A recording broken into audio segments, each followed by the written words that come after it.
नमस्कार। जया लिटरेचर में आप सबका बहुत बहुत स्वागत है। और आज प्रस्तुत है मुंशी प्रेमचंद जी के महान उपन्यास गोदान का भाग 12।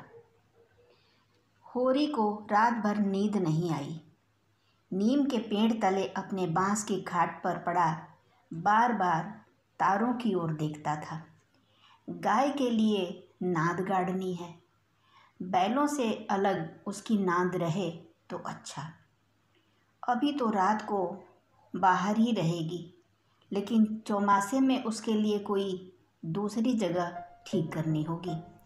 बाहर लोग नज़र लगा देते हैं, कभी कभी तो ऐसा टोना टोटका कर देते हैं कि गाय का दूध ही सूख जाता है। थन में हाथ नहीं लगाने देती, लात मारती है। नहीं, बाहर बांधना ठीक नहीं। और बाहर नाद भी कौन गाड़ने देगा? कारिंदा साहब नज़र के लिए मुंह फैलाएंगे। छोटी छोटी बात के लिए राय साहब के पास हरियार लेकर जाना भी उचित नहीं। और कारिंदे के सामने मेरी सुनता कौन है? उनसे कुछ कहूँ तो कारिंदा दुश्मन हो जाए। जल में रहकर मगर से बैर करना बुड़बकपन है।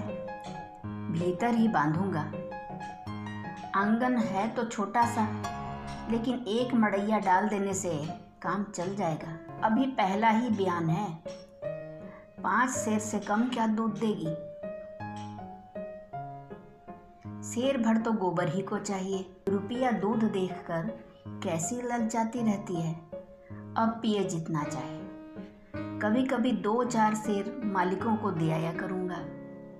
कारिंदा साहब की पूजा भी करनी ही होगी, और भोला के रुपए भी दे देना चाहिए। सगाई के ढकोसले में उसे क्यों डालूं?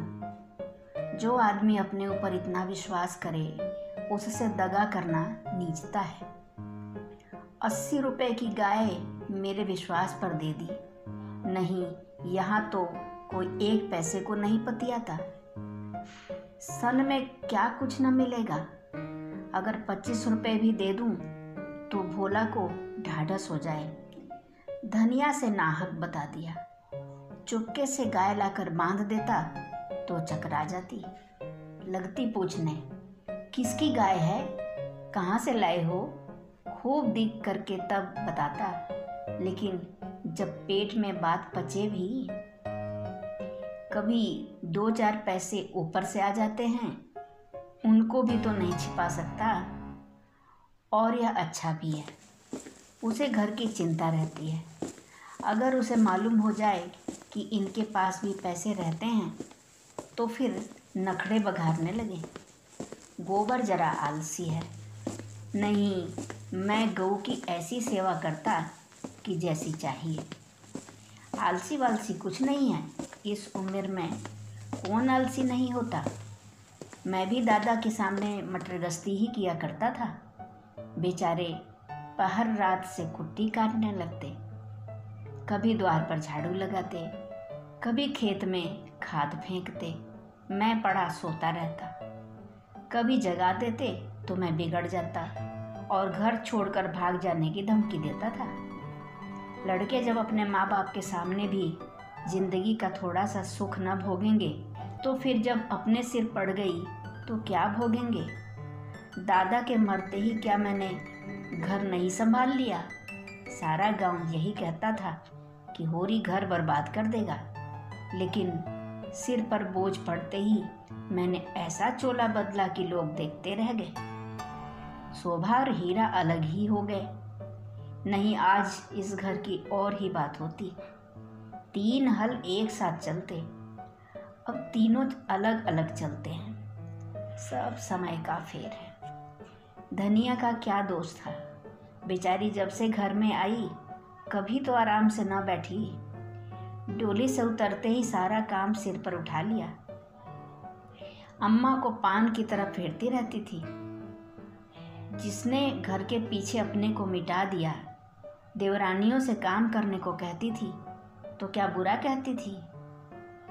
आखिर उसे भी तो कुछ आराम मिलना चाहिए। लेकिन भाग्य में आराम लिखा होता तब तो मिलता। तब देवरों के लिए मरती थी, अब अपने बच्चों के लिए मरती है। वह इतनी सीधी, गमखोर, निर्छल ना होती तो आज शोभा और हीरा जो मूँछों पर ताव देते फिरते हैं, कहीं भीख मांगते होते। आदमी कितना स्वार्थी हो जाता है, जिसके लिए मरो वही जान का दुश्मन हो जाता है। होरी ने फिर पूर्व की ओर देखा। शायद भिनसार हो रहा है। गोबर काहे को जागने लगा? नहीं, कह के तो यही सोया था कि मैं अंधेरे ही चला जाऊंगा, जाकर नाद तो गाड़ दूं, लेकिन नहीं, जब तक गाय द्वार पर ना आ जाए नाद गाड़ना ठीक नहीं।